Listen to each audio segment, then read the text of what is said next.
तुम्हारा EWS और OBC के लिए कोई भी सीट रिजर्व नहीं है।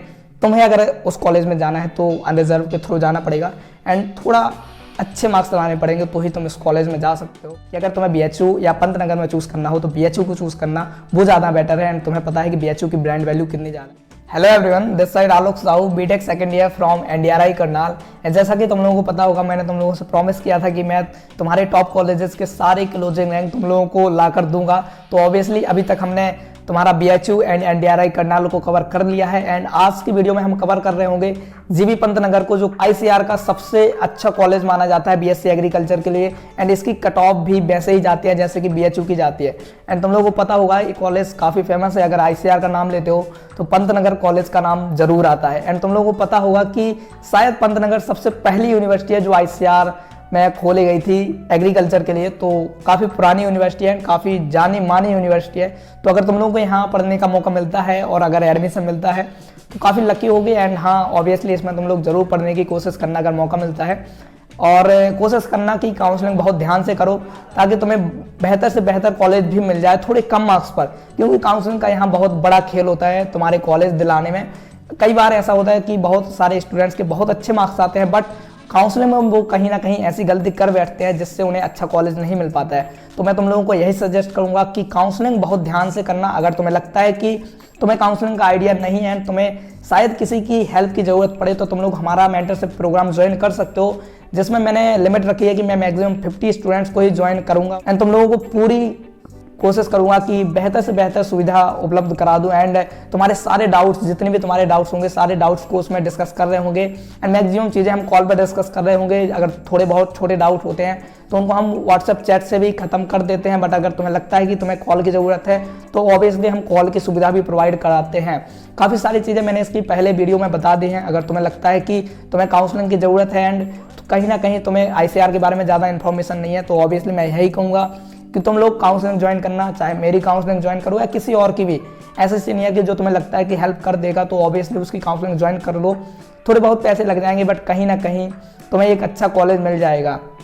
एंड मैंने तुम लोगों को पहले भी कहा है कि काउंसलिंग बहुत ज़्यादा मैटर करती है, इतने ज़्यादा मैटर करती है कि तुम्हारे पेपर देने से ज़्यादा मैटर तुम्हारी काउंसलिंग करती है। अगर काउंसलिंग बहुत अच्छी हो गई तो तुम्हें कम मार्क्स पर भी बहुत अच्छा कॉलेज मिल जाएगा एंड अगर काउंसलिंग में तुमने थोड़ी भी गलती की तो बहुत अच्छे मार्क्स पर तुम्हें बेकार से बेकार कॉलेज भी मिल सकता है। अब डिपेंड तुम पर करता है कि तुम्हें क्या चूज़ करना है।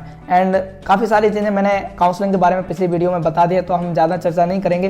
बट अगर तुम्हें लगता है कि तुम्हें इसकी ज़रूरत है तो ऑब्वियसली मेरे हिसाब से तुम्हें इसको ज्वाइन करना चाहिए। कहीं ना कहीं ये तुम्हारे लिए बहुत ज़्यादा हेल्पफुल होगी।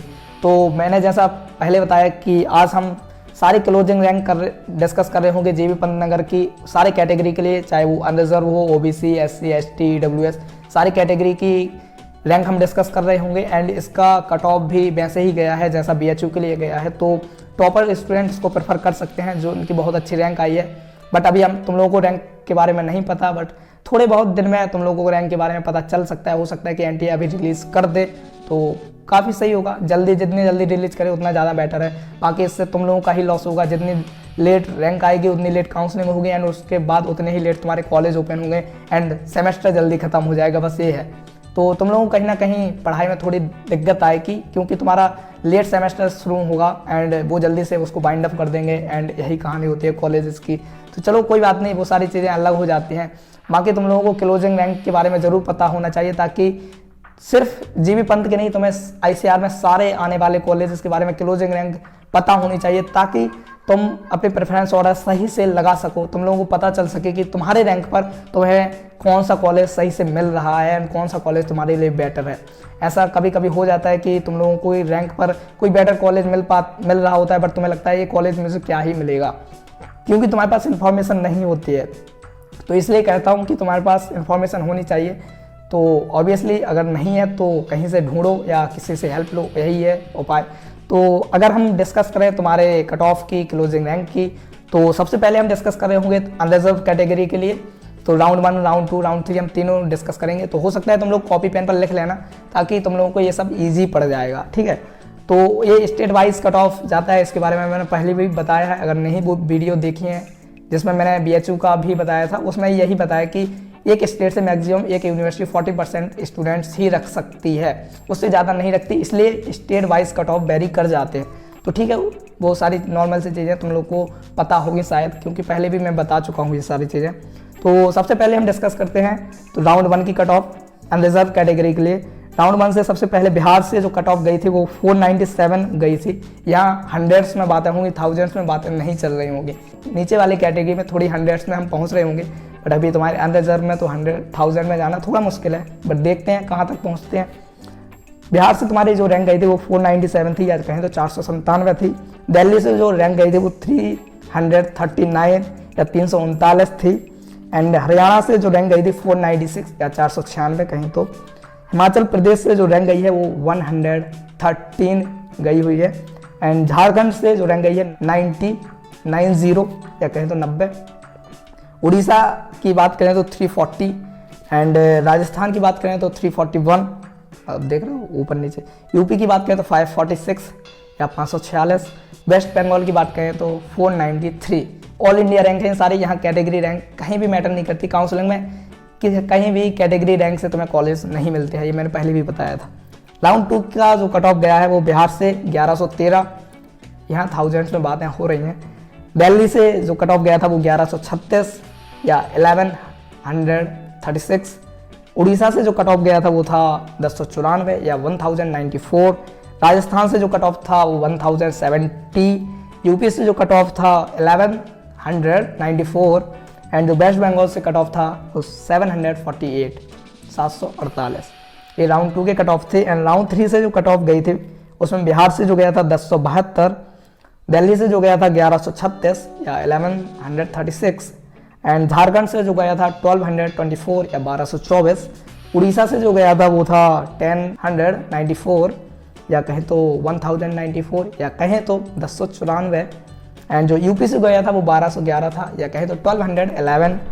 एंड यहाँ तुम्हारा EWS कैटेगरी में कोई भी सीट नहीं है, तो EWS के लिए 0 है। अब बाकी EWS के स्टूडेंट्स अगर जीबी पंत में जाना चाहें तो क्या नहीं जा पाएंगे? तो ऐसा नहीं है, तुम EWS के अनरिजर्व कैटेगरी से होकर जा सकते हो, तुम्हारे लिए अलग से कोई रिजर्वेशन पंतनगर यूनिवर्सिटी में नहीं है।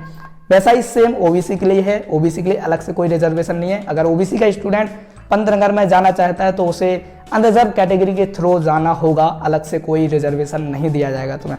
तो काफ़ी बुरी बात है, इतनी बड़ी यूनिवर्सिटी में EWS OBC के लिए कोई भी रिजर्वेशन नहीं है, अनरिजर्व से होकर तुम्हें जाना पड़ेगा। एंड फिर बात आती है SC कैटेगरी के लिए, तो इसमें कट ऑफ है, रिजर्वेशन है, सब कुछ है। तो SC के लिए जो राउंड 1 से कट ऑफ गया हुआ है वो बिहार से 3822 या कहें तो 3822 या कहें तो 3822 और दिल्ली के लिए जो कट ऑफ गया था 6152 या कहें तो 6152 एंड हरियाणा से जो कट ऑफ गया था वो था तुम्हारा 5921। उड़ीसा से जो कट ऑफ गया था 6366 एंड राजस्थान से जो कट ऑफ गया था राउंड 1 के लिए SC कैटेगरी के लिए 4903। फिर आता है तुम्हारा सेकंड राउंड SC कैटेगरी के लिए, तो उसमें आया था हरियाणा से 9652 या 9652 और कर्नाटका से देखें तो वो गया था 9365 और तुम्हारा राजस्थान से जो कट ऑफ गया था 6079। ये सारे SC कैटेगरी के सेकंड राउंड था। एंड जो तुम्हारा SC कैटेगरी का थर्ड राउंड है वो बिहार से गया था 10667 एंड राजस्थान से जो गया था 7276 एंड जो यूपी से गया था 10886। ये सारे तुम्हारे राउंड 3 के SC कैटेगरी के स्टूडेंट्स थे जिनको पंतनगर में एडमिशन मिला था। तो यहाँ 10,000 में भी बातें हो गई हैं। तो तुम्हें अगर SC कैटेगरी से हो और लगता है कि इतनी रैंक के अंदर आ रहे हो तो तुम पंतनगर के लिए भी अप्लाई कर सकते हो एंड हाँ तुम्हें ये कॉलेज मिल सकता है। तो अगर तुम्हें लगता है कि हमें कॉलेज नहीं मिलेगा या BSc एग्रीकल्चर नहीं मिल रही होगी तो ऑब्वियसली SC ST वालों को 19-20 हज़ार पर भी कॉलेज मिल जाते हैं BSc एग्रीकल्चर और हॉर्टिकल्चर से। तो तुम लोग इसको ट्राई कर सकते हो, काफ़ी अच्छी अपॉर्चुनिटी तुमको दी जा रही है। इतना अच्छा रिजर्वेशन होने की वजह से तुम्हें कम नंबर पर भी तुम्हें अच्छे कॉलेज मिल जाते हैं, तो इसका फ़ायदा ज़रूर उठाना। ऐसा मत सोचना कि तुम्हें कॉलेज नहीं मिलेंगे, तुम्हें कम मार्क्स पर भी बहुत अच्छे कॉलेज मिल जाते हैं। तो ऑब्वियसली इसको ज़रूर ध्यान देना। फिर आता है तुम्हारा ST कैटेगरी का जो क्लोजिंग रैंक थी। राउंड 1 की जो क्लोजिंग रैंक थी वो जम्मू एंड कश्मीर से स्टूडेंट आया था, उसकी जो रैंक थी 4510, काफ़ी कम है। एंड राजस्थान से जो थी 8099 एंड जो लद्दाख से थी 11,323, तो हो सकता कि इन स्टूडेंट्स के बहुत अच्छे मार्क्स हों एंड ST कैटेगरी से हों, इसलिए कट ऑफ थोड़ा कम गया। बाकी चीज़ें वही है, अगर स्टूडेंट्स ही नहीं होंगे तो उन्हें कट ऑफ पीछे ले जाना पड़ेगा। तो यही सब चीज़ें वेरी करते हैं। राउंड 2 से जो कट ऑफ गया था वो तेलंगाना का स्टूडेंट था, कोई 18,997 उसकी रैंक थी। एंड राउंड 3 में कोई भी स्टूडेंट ST कैटेगरी से नहीं लिया गया होगा क्योंकि उनकी सीट्स फिलअप हो गई होंगी एंड यही सारे रीजन्स होते हैं। बाकी ये तुम्हारा कट ऑफ था अनरिजर्व कैटेगरी के लिए, SC के लिए, ST के लिए। तुम्हारा EWS और OBC के लिए कोई भी सीट रिजर्व नहीं है। तुम्हें अगर उस कॉलेज में जाना है तो अनरिजर्व के थ्रू जाना पड़ेगा एंड थोड़ा अच्छे मार्क्स लाने पड़ेंगे तो ही तुम इस कॉलेज में जा सकते हो। एंड तुमने देखा होगा कि अनरिजर्व का जो कट ऑफ है काफ़ी खतरनाक गया है, हंड्रेड्स में भी गया है एंड थाउजेंड्स के अंडर ही रहा है। तो अगर तुम थाउजेंड्स के अंडर में हो तो जीबी पंत को सोच सकते हो। एंड BHU का भी इतना ही अप्रॉक्स कट ऑफ जा रहा था, तो ऑब्वियसली मैं यही प्रेफर करूंगा कि अगर तुम्हें BHU या पंतनगर में चूज़ करना हो तो BHU को चूज़ करना वो ज़्यादा बेटर है। एंड तुम्हें पता है कि BHU की ब्रांड वैल्यू कितनी ज़्यादा है, वो सेंट्रल यूनिवर्सिटी है एंड तुम्हारा पंतनगर सेंट्रल यूनिवर्सिटी नहीं है, वो स्टेट यूनिवर्सिटी है। तो इस तरीके से मैटर करती हैं चीज़ें। तो ऑब्वियसली मैं हमेशा प्रेफर करूँगा कि तुम लोग सेंट्रल यूनिवर्सिटी को चुनो एंड उसकी ब्रांड वैल्यू जो है वो खतरनाक है। एंड BHU को प्लेसमेंट भी तुम लोगों को पता होगा 100% प्लेसमेंट हो जाता है। तो अगर तुम्हें BHU मिलता है तो तुम बहुत लकी होगे, वहाँ जाके ज़रूर पढ़ना। एंड उसका जो कैंपस है वो उसकी तो अलग ही बात है। एंड फिर तुम्हें IITians भी मिलेंगे, मेडिकल्स के स्टूडेंट भी मिलेंगे, BA के भी मिलेंगे, सारे स्टूडेंट तुम्हें वहाँ मिल रहे होंगे। उसकी वजह से तुम्हें जो एक्सपोजर उस कॉलेज में मिलेगा ना वो बहुत खतरनाक होगा। यही सारी चीज़ें मैटर करते हैं कि अगर तुम्हें कॉलेज बहुत अच्छा मिल जाता है बट एक्सपोजर ही नहीं मिलता, तुम्हें स्टूडेंट्स नहीं मिलते टीम बनाने के लिए, या तुम चाहो तुम कुछ और करना चाहते थे बट स्टूडेंट्स नहीं है, तो तुम कैसे करोगे। NDRI की यही कमी कहीं ना कहीं मुझे लगी है कि यहाँ कॉलेज बहुत अच्छा है, सारी चीज़ें बहुत अच्छी हैं बट स्टूडेंट्स बहुत कम है। एक बैच में मैक्सिमम 40 स्टूडेंट्स ही हो रहे होते हैं, तो तुम खुद सोचो कि 40 स्टूडेंट्स तो बहुत कम है। कॉलेज में खाली जगह तुम्हें हर जगह देखने को मिल जाएगी बट स्टूडेंट्स बहुत कम ही दिखाई दे रहे होंगे। ये कहीं ना कहीं तुम्हें कमी खलेगी यहाँ NDRI में कि स्टूडेंट्स बहुत कम है यार। बाकी ज़्यादा स्टूडेंट्स भी बेकार होते बट ठीक ठाक स्टूडेंट होने चाहिए तो ज़्यादा अच्छा लगता, ताकि चीज़ें सही रहती। तो ये सारी चीज़ें हैं। बाकी BHU बहुत अच्छा कॉलेज है, तुम्हारा पंतनगर बहुत अच्छा कॉलेज है, NDRI बहुत अच्छा कॉलेज है एंड और भी कई सारे कॉलेज हैं जिनके बारे में हम आगे डिस्कस कर रहे होंगे। तो अगर तुम इस चैनल पर नए हो तो ऑब्वियसली तुम्हें सब्सक्राइब कर लेना चाहिए। ये सारी चीज़ें कहने की ज़रूरत नहीं है। एंड बाकी चीज़ें रहती हैं, अगर कुछ रह गया हो, तुम्हें लगता हो कि कोई चीज़ छूट गई है तो ऑब्वियसली तुम कमेंट कर सकते हो। बाकी मेरी पूरी कोशिश होगी कि तुम लोगों के मैक्सिमम डाउट्स को सॉल्व कर दूं। एंड कई सारे स्टूडेंट्स पूछते हैं कि भैया 60 परसेंटाइल पर 70 परसेंटाइल पर बायो से कोई कॉलेज मिल पाएगा। देखो तुम्हारे पास अगर कैटेगरी है, रिजर्वेशन है तो तुम्हें कॉलेज मिल जाएगा बायो से, बट अगर कैटेगरी या रिजर्वेशन नहीं है तो थोड़ा मुश्किल हो जाता है, या कहें तो बहुत मुश्किल है। एंड बट अगर मैथ वाले स्टूडेंट इतने ही परसेंटाइल लाते हैं तो कहीं ना कहीं उन्हें बीटेक एग्रीकल्चर मिल जाता है। अगर प्रीवियस ईयर के कट ऑफ देखें तो 1 लाख में भी क्लोजिंग रैंक गई हुई है बीटेक एग्रीकल्चर के लिए। तो तुम लोग समझ सकते हो कि मैथ में कहीं ना कहीं कट ऑफ बहुत कम जाता है, तो तुम लोग अपने हिसाब से देख सकते हो, इसलिए डाउट में मत रहना। एंड काफ़ी सारी चीज़ें हैं तुम लोगों को जाननी चाहिए, तो सारी चीज़ें एक ही वीडियो में बता पाना भी पॉसिबल नहीं है, फिर वीडियो लंबी हो जाती है। एंड हाँ, बाकी जो चीज़ें रह गई होंगी उनको हम अगली वीडियो में डिस्कस कर ही लेंगे। एंड अगर तुम्हारा डाउट कुछ भी रहता हो तो ऑब्वियसली कमेंट कर दिया करो। मेरी पूरी कोशिश होती है कि तुम लोगों के कमेंट्स को रिप्लाई दिया करूँ। एंड अगर बहुत ज़्यादा इंपॉर्टेंट है, कमेंट में रिप्लाई नहीं मिल पा रहा तो तुम इंस्टाग्राम पर भी मेरे से कॉन्टैक्ट कर सकते हो, वहाँ थोड़े बहुत जल्दी रिप्लाई मिल जाते हैं। एंड ठीक है, और वहाँ जा रहे हो तो ऑब्वियसली फॉलो ज़रूर कर लेना यार, फॉलो करने में क्या ही जा रहा है। एंड दैट्स ऑल यार, बाकी कुछ रह गया होगा तो हम अगली वीडियो में डिस्कस करेंगे। एंड कोई भी डाउट्स हो मैं फिर से कहूँगा कि कमेंट करना। अगर तुम्हें लगता है कि ICR के बारे में तुम्हें नॉलेज नहीं है एंड ICR को कॉलेजेस की तुम्हें कोई इन्फॉर्मेशन नहीं है, ICR में कुछ भी तुम्हें नहीं पता, तो तुम ऑब्वियसली हमारा मेंटरशिप प्रोग्राम ज्वाइन कर सकते हो। सारी डिटेल्स तुम्हें नीचे दी गई हैं, तो डिस्क्रिप्शन चेक कर लेना, सारी चीज़ें मिल जाएंगी। एंड अगर इसके बारे में और ज़्यादा जानकारी चाहिए तो मेरी प्रीवियस वीडियोस को तुम देख सकते हो, उनमें मैंने बहुत सी चीज़ें बताई हुई हैं।